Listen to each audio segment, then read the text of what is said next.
Eu vou começar passando aqui rapidamente, possivelmente alguns ainda não me conheçam, seja a primeira vez que vocês tenham chegado até aqui, né? Meu nome é Guilherme Benco, eu sou professor na Universidade Federal do Tocantins, e aí tem duas perguntas que são perguntas provocadoras, né? Que eu vou trouxe na primeira live e trago de novo. E a primeira é aquela: você já pensou em não depender de programas prontos para formulação de rações? E veja bem, eu coloco rações aqui entre aspas, porque uma ração, para ser efetivamente uma ração, ela tem que ser concebida para solucionar as necessidades nutricionais e os problemas que você tem num rebanho específico. Então, nem sempre aquilo que você encontra numa escala comercial está exatamente dentro das necessidades do que você precisa. Então, quando você usa formulações comerciais, você tem que adequar o uso às realidades. E você também pode lançar a mão de fazer as suas próprias formulações, né? Hoje em dia, é comum a gente observar muita gente trabalhando com cálculo de rações, mas totalmente dependente de pacotes de software que nem sempre a pessoa sabe o que está por trás daquilo lá. Quais são os modelos, as premissas que estão sendo consideradas ali e, portanto, a sua possibilidade ou capacidade de compreensão de causas e consequências fica mais limitada. Então, é por isso que a gente pensou nesse curso do Expert, porque nós vamos destrinchar essa metodologia, né, e essa construção de modelos para cálculos de rações, para que você possa construir o seu próprio modelo. E, com isso, a segunda pergunta, ou a segunda provocação: se você já pensou em aprender a gerar resultado econômico, né, e fazer recomendações nutricionais certeiras, né, esse é o primeiro ponto. E até que ponto você acredita que você consiga acertar no alvo? Essa é a grande pergunta. E todo mundo que faz esse curso, ou que aprende, domina esse conjunto de conhecimentos e técnicas, né, vai aprender a dimensionar exatamente qual é a dispersão que as suas recomendações podem sofrer em torno do seu alvo. Quais são as variáveis que você precisa refinar em termos de alimentação dos seus modelos, né? E, através, então, dessas modelagens, você fazer o quê? Processos de otimizações, para que você sempre tenha o resultado ou o modelo, a dieta, do ponto de vista nutricional, a mais econômica possível, né? Então, a gente precisa lançar mão de algumas técnicas matemáticas para poder vislumbrar um problema complexo e multifacetado, como são os problemas ligados aos sistemas de produção de ruminantes. Eu acredito que, se nessas duas perguntas, né, nessa aqui, onde você não quer depender de sistemas prontos, e aqui você quer aumentar a sua acurácia e trabalhar com modelos de otimização, se você respondeu sim, esse curso tem tudo a ver com essa necessidade, né? Se a sua necessidade não for essa, talvez o curso não seja para você. E aí, na live passada, viu, Suzelma, esse era o último slide, né, da live passada, onde eu perguntava e tinha a seguinte provocação: você entende quais são as correlações existentes, correlações biológicas existentes entre essas variáveis? Então, hoje nós vamos falar especificamente de duas delas, né, para que a gente comece a fazer um nivelamento e uma base comum para a compreensão dos fenômenos biológicos que eu quero compartilhar aqui com vocês.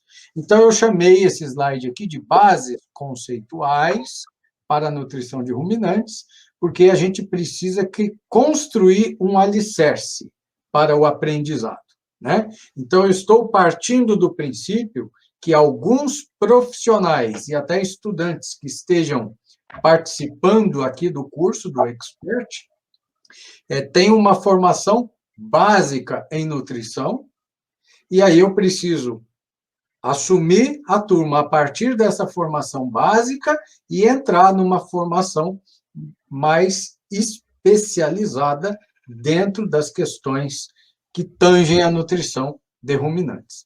Então, se você, por acaso, já é alguém com conhecimento profundo, em alguns momentos você vai falar, mas isso aqui está simples para mim, mas eu preciso trazer todos para uma mesma condição de compreensão, tá? Ok, é isso, Zelma? Áudio ok? Está tudo chegando bem? Tudo certinho. Então, aqui é o seguinte, vocês vão ver que a gente vai mexer com muitas siglas e muitas equações, muitas funções, né? E aqui, então, eu estou colocando nesse primeiro quadrinho a ingestão de matéria seca, tá? No segundo quadrinho, tem um colchete. Então, eu gostaria que vocês já começassem a entender este colchete nos significando concentração. Então, aqui é a concentração de energia metabolizável. Tá? Nós vamos estudar todo o fracionamento da energia, desde a energia bruta até a energia líquida, as formas de perdas, como que os sistemas entendem isso, e em que nível desse fluxo energético nós vamos operar. Mas para a live de hoje, eu estou trazendo aqui a energia. Você poderia olhar para esse quadrinho azul aqui da energia e pensar simplesmente em energia hoje, tá? Mas eu coloquei EM como energia metabolizada. Concentração de energia metabolizada. O que é isso? É quantas megacalorias ou quilocalorias ou megajoule, tanto faz a unidade, você tem por quilo de dieta. Por quilo de pasto consumido de matéria seca, né? Ou por quilo de ração total, ou por quilo de dieta. Então, esse quadrinho representa a concentração de energia por quilo de dieta. Se essa dieta é exclusiva, se ela é uma dieta de confinamento, se você está trabalhando com grão total, com 15% de um peletizado com proteína, não interessa, tá? Aqui o PV é peso vivo, poderia ser peso corporal, algumas publicações usam peso corporal, né? Mas normalmente a gente encontra peso vivo, né? Principalmente nas publicações em inglês, que vem lá com essas referências. E o GPV, que seria o ganho de peso vivo ou ganho de peso diário do animal.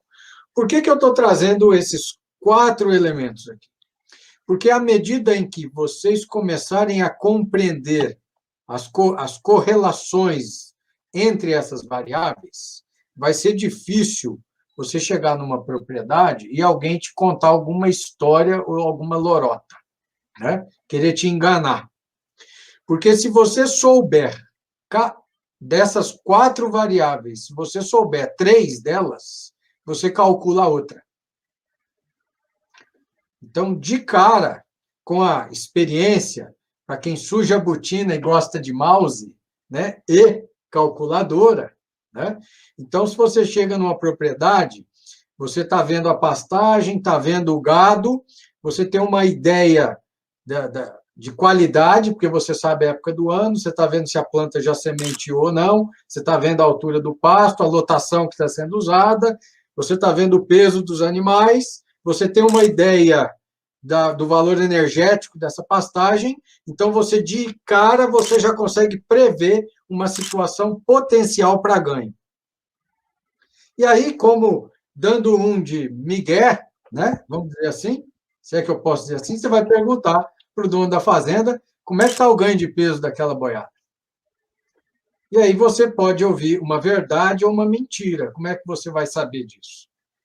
Então, de repente, o número que você ouve não tem nada a ver ou não corresponde com a realidade que você vê. E se isso acontece, você já tem o pé atrás, porque você só vai conseguir ser um consultor com efetividade se de fato quem te contrata ou quem te leva para aquela fazenda está disposto a te entregar a verdade. Porque você não vai conseguir trabalhar em cima de dados maquiados. Né? Então, a gente precisa construir uma perspicácia para conseguir prever até que ponto o que me contam corresponde com a verdade que eu vejo. Né? O que eu preciso analisar, ou mensurar, ou aquilo que a minha experiência já consegue me trazer. Né? Por outro lado, se você recebe a pesagem do gado, você sabe qual é o peso e sabe qual é a situação dietética, você consegue estimar consumo. Né? Então, você consegue trabalhar a mentalidade, o mindset do nutricionista de ruminantes. Ele fica a todo momento articulando estas variáveis. Por isso que eu estou trazendo estas variáveis aqui como bases conceituais. Tá? E aí vocês vão ver que à medida em que a gente começa a entrar na especificidade que cada variável tem, e a gente vai trabalhar com muitas outras, né? O universo de informação científica ele começa a se abrir. Né? Então, a grande percepção, Suzelma, que eu quero trazer aqui para vocês, neste curso, é a seguinte.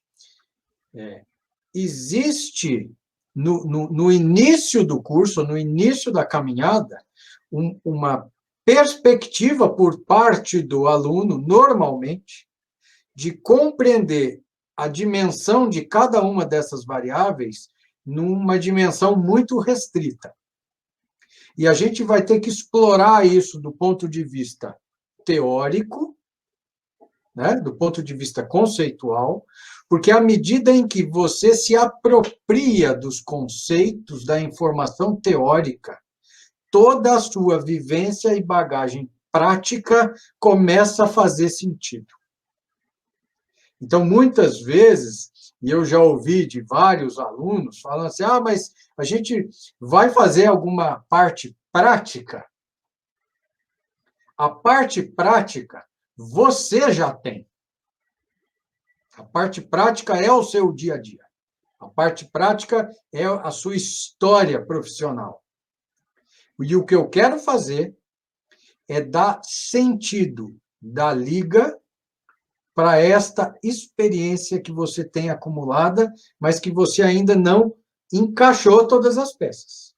Então, à medida em que a gente conseguir explorar isso, vocês terão a sensação de estar olhando para um espelho embaçado, e aí esse espelho começa a desembaçar, e você começa a ver com nitidez a imagem. Esta é a metáfora que dá para a gente a sensação que é discutir os assuntos que iremos discutir neste curso de formulação para ruminantes. Ok? E aí, eu acendi 2 lâmpadas aqui para a live de hoje. Né? Essas 2 lâmpadas, nós vamos discutir um pouquinho de ingestão de matéria seca e um pouquinho de densidade energética. Tá? Então, viu o colchete? Densidade energética. Quanto de energia tem por quilo, ou podia ser por grama, é densidade. Né? Poderia ser proteína, por exemplo. Quantos gramas de proteína tem por quilo de matéria seca? Então, se fosse colchete com proteína bruta dentro. Né? Então, você estaria falando de concentração de proteína bruta. Tá? Então, nós vamos tratar desses 2 aspectos aqui. Então, vamos começar devagar, viu, Suzelma? Eu estou indo com calma, tá? Mas vamos começar devagar, olhando para um tipo de comportamento. Qual é o comportamento que eu quero trazer aqui? Deixa eu aumentar só um pouquinho aqui. Ó. Já já eu volto a gente para a tela. Então, vejam bem, aqui a gente tem o comportamento de consumo, essas duas curvas representam o comportamento de consumo de animais com um peso crescente. Esta unidade do eixo X aqui é um tamanho relativo de ovinos, quer dizer, aonde o 100%, o 1 é o maior peso, e aí ele só fez uma unidade relativizada. Por isso que ele colocou aqui tamanho relativo. Tá? Essa linha pontilhada são animais de 40 quilos e a linha sem ser pontilhada são animais de 50 quilos. Então, à medida em que esse animal cresce, ele sai lá de 10%, 20%, 30%, 40% do seu peso, do relativo lá, esse consumo varia. Então, aqui é o potencial de consumo em quilos de matéria seca dia. E aí a pergunta é, está claro nesse gráfico que a variação do consumo em função do peso, ela não é linear? Está claro, né? Ela não é uma variação linear. Ou seja, o que acontece aqui? À medida em que esse animal cresce, a sua capacidade de consumo, que reflete um grande conjunto de fenômenos fisiológicos, inclusive, né, mostra essa curva variando. Vamos olhar para o bovino, como é que fica aqui. Então, deixa eu vir para cá. Agora, olhando para o bovino. O bovino é a mesma coisa, né? A gente está vendo aqui, você tem um tamanho relativo, né? E aí você tem um tamanho, um consumo potencial variável em função desse tamanho relativo. Tá claro? Então, qual é o conceito aqui? Que o consumo de matéria seca, ele varia com o tamanho do animal, mas varia de forma não linear. Ok? Então, beleza. Então, ok, ele varia de forma não linear. Agora, então eu trouxe para cá, para esse slide, os dois gráficos do ovino e do bovino, e trouxe aqui as formas de expressão da ingestão de matéria seca. Então, o que a gente tem? A forma mais comum utilizada, e que a gente vê normalmente nos cursos de formação básico em nutrição, é trabalhar com porcentagem de peso vivo, né? Então, a porcentagem de peso vivo, ela é uma medida linear, né? E ela, apesar de ser muito prática e muito usada, ela não guarda o quê? Uma correspondência ou uma correlação, né, direta ou muito precisa, acurada, com as variações das demandas metabólicas dos animais. Aí eu escrevi morfológicas também, porque a morfologia ela exerce efeito no metabolismo, mas isso é assunto para o curso. Tá? Então, nós vamos discutir isso com um detalhe lá no curso. Então, um exemplo aqui seria você pegar um animal de 450 quilos de peso vivo, multiplica por 2,17%, por exemplo, por cento do peso vivo, e acha lá uma ingestão de matéria seca de 9,77 quilos de matéria seca. E aqui, para aqueles que ainda estão iniciando na nutrição de ruminantes, a gente sempre trabalha com a referência em consumo de matéria seca.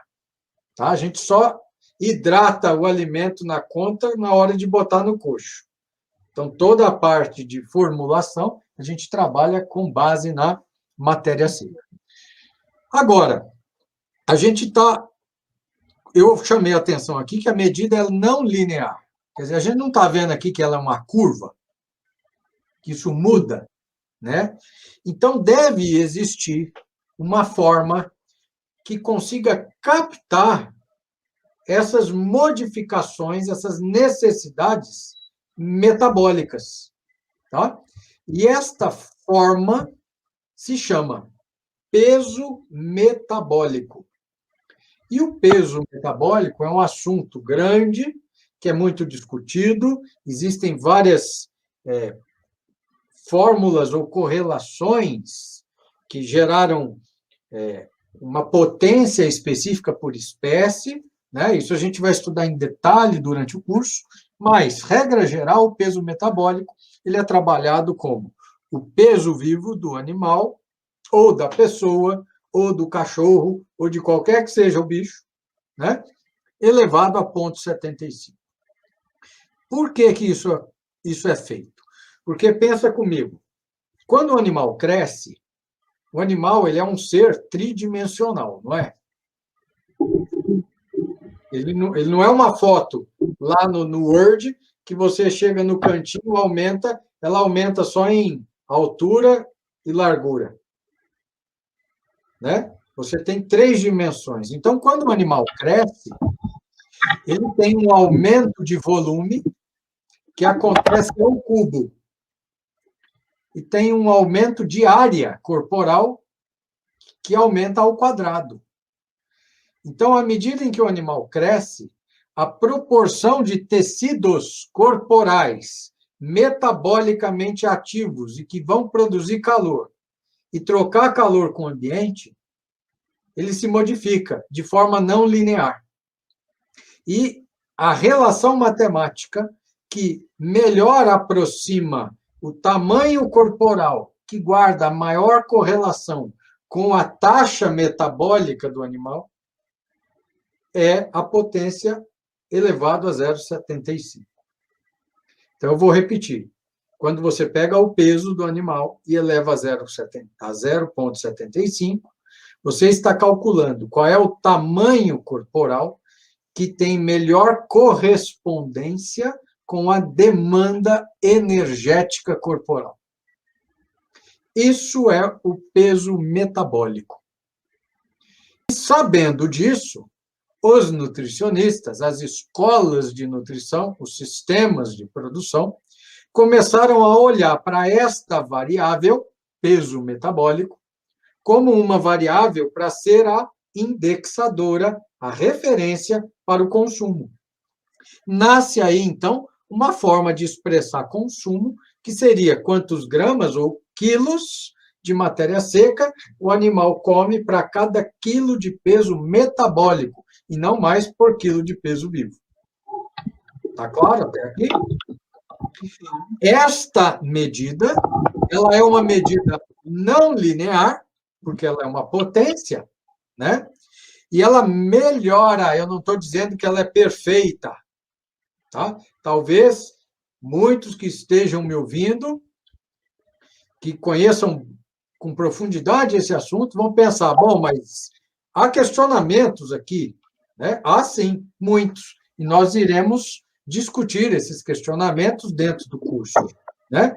Agora, esta potência melhora a correlação que o consumo tem com as demandas, com as variações das demandas metabólicas dos ruminantes. Então, a gente consegue estabelecer uma relação melhorada em termos de predizer o consumo por categorias animais, quando a gente trabalha com peso metabólico em relação a quando a gente trabalha com peso vivo. E aí, aqui eu dei um exemplo, o mesmo animal de 450 quilos, ele teria que ter um consumo de 100 gramas ou 0,1 quilos, né, de matéria seca por quilo de peso metabólico. Isso dá o 9,77, que é o mesmo lá de cima. Então, um animal de 450 quilos, comendo 100 gramas por quilo de peso metabólico, equivale a dizer um consumo de 2,17% do peso vivo. Agora, esse 2,17, ele não significa o mesmo consumo para um animal de 225 quilos, ou de 200 quilos, ou de 150 quilos. E aí, o exercício, depois a gente vai ter um momento no curso onde nós vamos exercitar isso daqui, e você vai entender por que 2 animais de 225 comem mais do que um animal de 450. Porque quem define o consumo é o peso metabólico e não o peso vivo. Então, quando você faz a substituição de um animal, de uma unidade animal, que é 450 kg de peso vivo, e troca por 2 de 225, os dois de 225 a mais. Uhum. E aí você fala, mas por que comeu mais? Eu estou com o mesmo peso de animal no pasto. Mas você está com animais de categorias diferentes, com taxas metabólicas e demandas diferentes, e o peso e a porcentagem de peso vivo não capta esse efeito, mas o peso metabólico sim.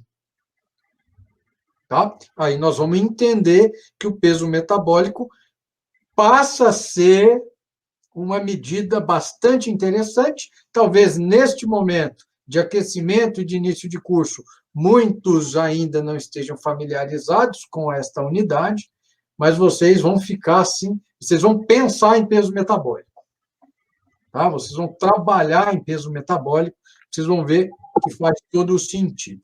Agora, deixa eu clicar aqui para avançar o slide. Agora eu trouxe aqui de propósito, né? Então, aí a Suzé olhou para o slide e falou assim, meu Deus, ele botou um monte de escrito aqui nesse slide.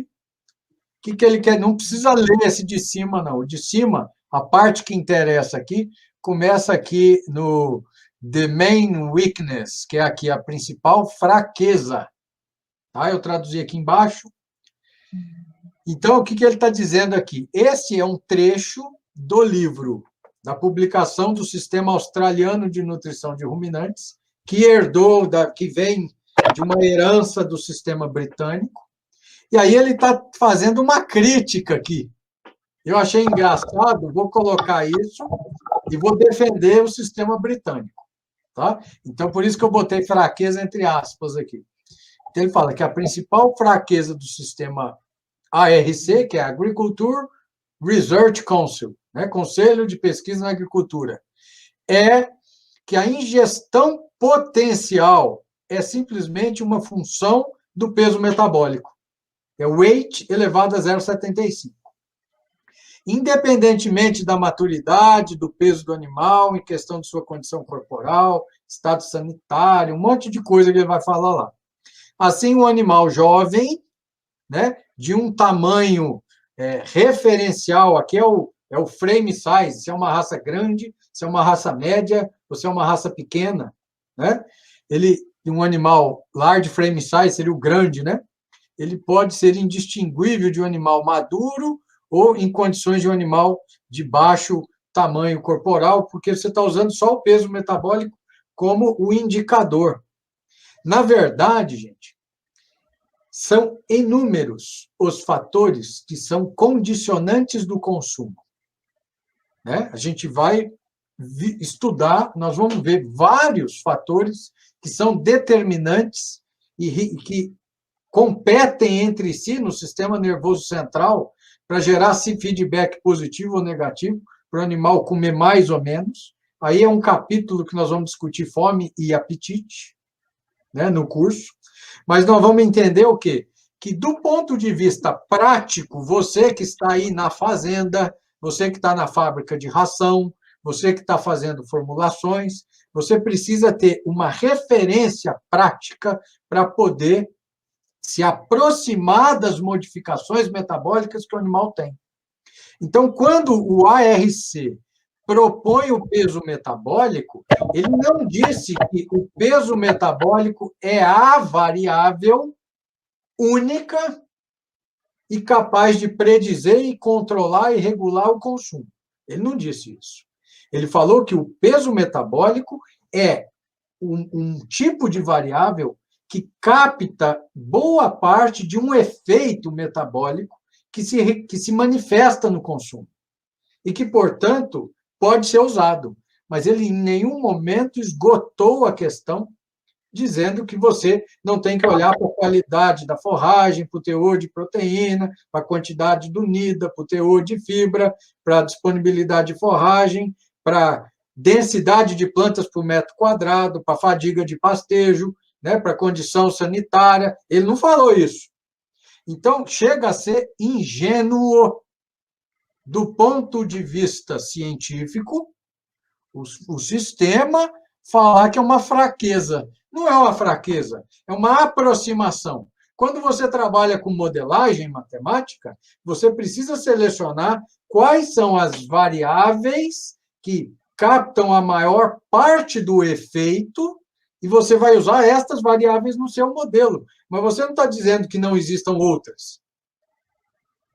Tá? Então, eu quero fazer essa defesa, não estou recebendo nada do RC, tá? Que depois virou a FRC, mas para mostrar que a gente não pode ir para a literatura e ter uma leitura não analítica. A gente tem que ir até a literatura, coletar o dado, a informação, mas saber compreender como é que eu vou usar essa variável. Quais são os limites que a variável impõe de uso? E será que eu fechei a questão, ela me atende ou não dentro daquilo que eu necessito? Então, esse curso do Expert em Formulação para Ruminantes vai discutir todos os pontos que a gente for passando numa dimensão parecida com essa. Tá? Então, nós vamos olhar o que um disse, o que o outro disse, né? Colocar o que a literatura traz e aquilo que a gente poderia entender como uma realidade. Agora, olha que interessante isso aqui. Suzelma, olha que interessante. Eu avancei o slide só para esse número ficar vermelho. Está vendo que o 0,100 ficou vermelho? Vou até aumentar aqui. Deixa eu mudar para a tela de cá. 0,100. Então, aqui eu estou pegando o peso do animal, multiplicando por uma unidade, que é o consumo de matéria seca em quilos por unidade de peso metabólico. Este 0,100, eu coloquei ele vermelho. Por quê? Porque quando a gente avançar, nós vamos perceber aqui o seguinte, que o NRC, né, que é o National Research Council, que é o sistema norte-americano, a publicação para bovinos de corte, né, Beef Cattle em 2000, na página 94, ele traz uma equação, dentre várias que ele vem discutindo dentro do capítulo, onde ele fez o quê? Ele montou um modelo matemático multivariado, ou seja, ele tem várias variáveis nesse modelo, para poder estimar o valor deste 0,100. Ele pode ser 0,09, 0,06, 0,110, 0,05. O que é que determina o nível de consumo por quilo de peso metabólico? Então, olha que interessante. A gente está pegando uma constante nesta conta, mas eu estou dizendo, isso aqui não é constante. Isso aqui depende de vários aspectos que são intrínsecos do animal ou extrínsecos, estão fora dele. Na verdade, vai depender de tudo, da somatória de tudo, e nós vamos discutir isso na parte de consumo. E aí, ele traz nesse modelo, ele pega aqui, ele bota assim, dry matter intake, que é consumo de matéria seca, né? Expresso em quilos por quilo de peso metabólico, e aqui ele está usando o quê? O peso vivo padrão da raça.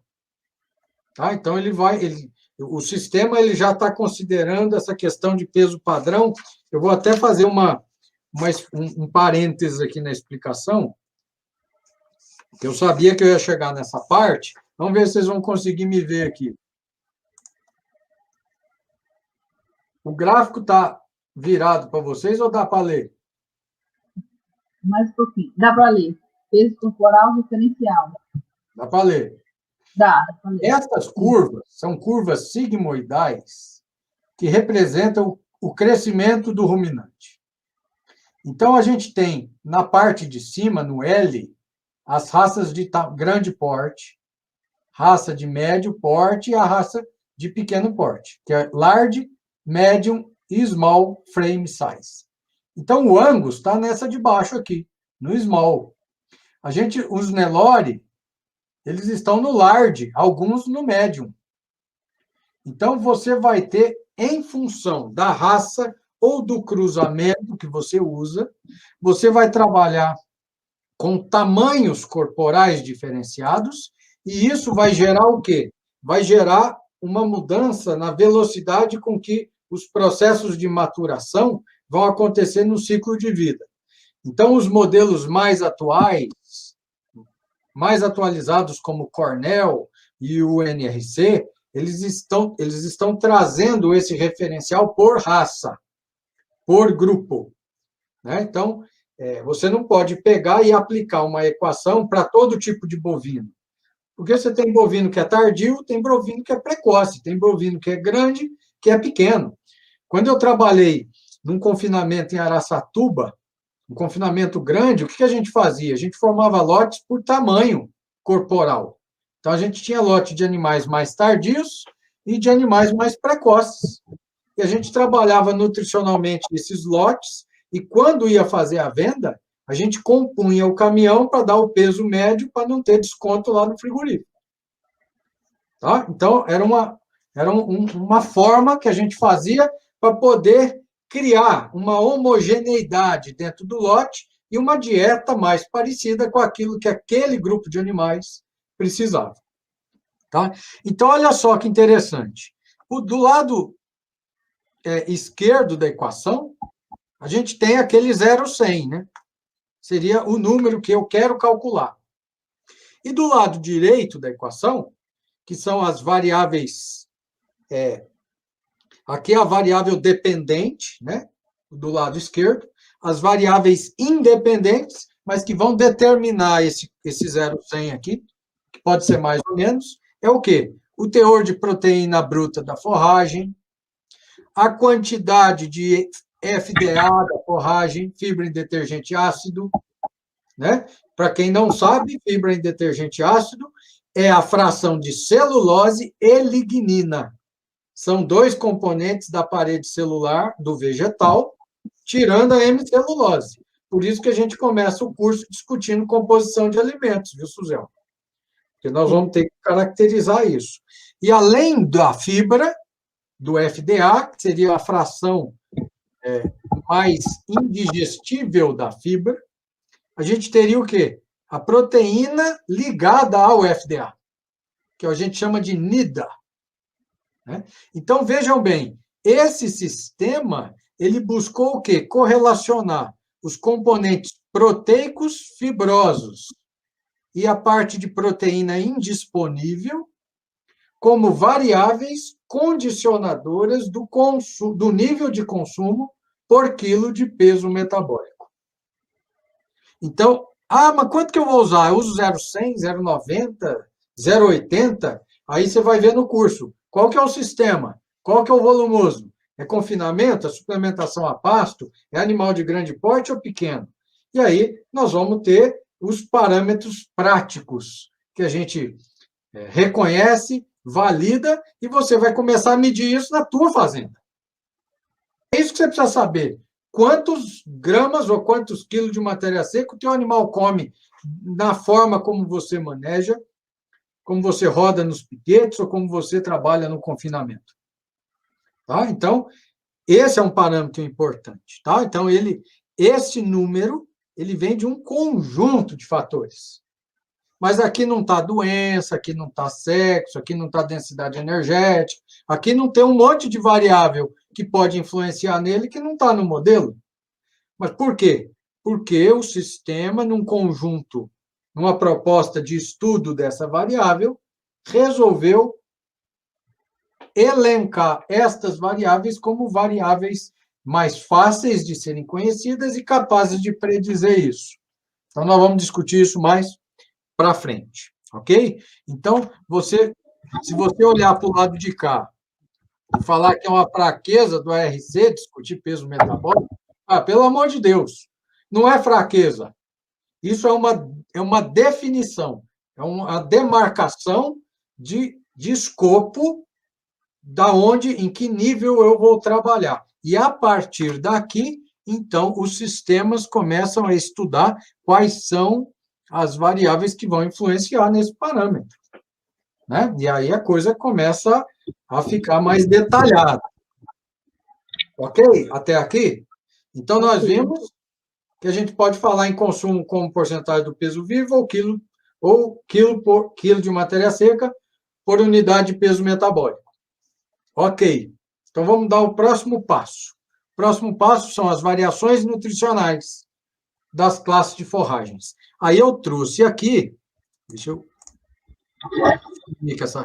uma citação do Wilkins, de 2000, que está lá no livro de forragem, de Forage Evaluation in Ruminant Nutrition, capítulo 1, página 2, está lá a tabelinha, e aí ele traz lá o seguinte, ele traz grupos, né? Gramíneas temperadas, fenos e silagens, depois ele coloca aqui gramíneas tropicais, silagem de milho e palha de cereais, que nos interessa aqui, por hora, é isso. Aí ele diz o seguinte, olha só, aqui na primeira coluna, está lá, energia metabolizável. Olha lá, energia metabolizável está aparecendo de novo. Ah, então por que eu coloquei energia metabolizável lá naquele quadrinho lá fora? Porque você vai ver que a grande maioria dos sistemas de nutrição de ruminantes vão trabalhar muito na dimensão da metabolizabilidade da energia. Ou até da líquida, né? Mas nesse nível, tá? Então, vamos lá. Então, ele está trazendo aqui a unidade britânica, né? Megajoule. Ah, eu quero saber essa unidade em caloria, em megacaloria. É só dividir cada número desse por 4,184. Se você dividir o joule por 4,184, você tem a correspondente em caloria. Se é megajoule, é megacaloria. Se é quilojoule, é quilocaloria. Tá? Então, olha só. Se você pegar uma silagem de milho, lá, a silagem de milho deles, lá, varia de 10 a 12. A nossa, para sair de 10 aqui, ó, custa. Porque a gente tem 25%, no máximo 30% de grão na silagem. Né? Então, quanto mais grão, mais amido você tiver na silagem, maior é a densidade energética da silagem, mais energia tem por quilo. Tá? Então, uma silagem de 12 é uma silagem do pezinho pequeno com a espigona. Não é aquela silagem do milho forrageiro. O milho forrageiro vai trabalhar aí com 9,5, com 9 megajoule por quilo. Tá? Aí aqui está falando da variação. Gramíneas tropicais, ó, de 5 a 11. Gramínea tropical, de 5 a 11. 11 é muito uma gramínea tropical. Tá? 5 nós vamos ver. Eu estou trazendo isso aqui para a gente ver o que a literatura traz, né? A literatura internacional, e depois o que a gente tem na prática. O que a gente vê na prática aqui. Então, nós estamos percebendo que existe uma variação nutricional de concentração de nutrientes. Aqui ele está falando de energia e proteína. Então, aqui, ó, gramíneas temperadas varia de 7 a 13 de energia e varia de 6% a 25% de proteína bruta. Grama por quilo de matéria seca, 60 gramas por quilo de matéria seca é 6%. Né? 250 gramas por quilo de matéria seca é 25%. Ah, mas 25% aqui, mas aqui é temperado, né? Isso aqui é cornichão, azevém, trevo branco, né? Agora, quando a gente cai aqui nos andropólogos da vida, né, nas braquiárias, tropical, aí ele está colocando de 2% a 20%. Pelo amor de Deus, em braquiária de 20%, não vai achar não, hein? Né? Mas deixa, a publicação está aqui, deixa ela lá. Então, o que eu quero tirar daqui? Que a gente perceba que existe uma faixa de variação que vai do pior ao melhor nível para cada nutriente, para energia, para proteína e para o resto também. Não é isso? Então, vamos avançar. Pode falar. Tem um professor na faculdade que sempre disse para a gente trazer a literatura, saber interpretar os dados e trazer para a nossa realidade. Né? O fato de você lá ver algo no livro que está publicado, não. E, inclusive, ele sempre falava o seguinte, se você, nas aulas que ele dava, né, assim, ó, se você coloca uma tabela, um gráfico para você explicar, você tem que saber o que está acontecendo naquela tabela. Uhum. E você tem que saber contrapor aquilo que está lá. Você é a favor, você é contra, você tem que ter argumentos para aquilo. Porque uma coisa linda, todos os programas que são apresentados trazem uma realidade diferente da nossa literatura. Então, você pega a literatura, traz para a sua realidade e analisa, faz como técnico interpretar esses dados. Entendeu? Nem tudo que se... também fala assim, a fazenda do vizinho, o solo é diferente do meu. Então, Exatamente. Assim, então, essa é a mesma situação, pode. O que é proposto na literatura é diferente do que realmente está na prática. Então, olha que interessante, Suzelma. A gente tem que ir até a literatura sabendo que aquilo que está lá é a realidade de lá. Mas a análise daquela realidade informa para a gente um comportamento biológico, um comportamento da forragem, um jeito de ser. E aí a gente tem que entender isso e aplicar na nossa realidade. Tá? Então, por isso que a gente precisa entender a fundo o que cada um desses elementos vai trazer ou está trazendo para nós. Eu estou aqui por um motivo muito especial. Eu gostaria de melhorar os canais de comunicação que eu tenho com você. Para isso, eu coloquei aqui um link onde você vai encontrar outros conteúdos. Especificamente, eu vou colocar para você lá um caminho, as principais lives deste roteiro, esse passo a passo para se tornar um expert em formulação. Vejo você na aula. Grande abraço, professor Guilherme Benco. Então, eu chamei esse slide aqui de bases conceituais para a nutrição de ruminantes, porque a gente precisa construir um alicerce para o aprendizado. Né? Mindset do nutricionista de ruminantes. Ele fica a todo momento articulando estas variáveis. Por isso que eu estou trazendo estas variáveis aqui como bases conceituais. Tá? E aí vocês vão ver que à medida em que a gente começa a entrar na especificidade que cada variável tem, e a gente vai trabalhar com muitas outras, né? O universo de informação científica ele começa a se abrir. Né?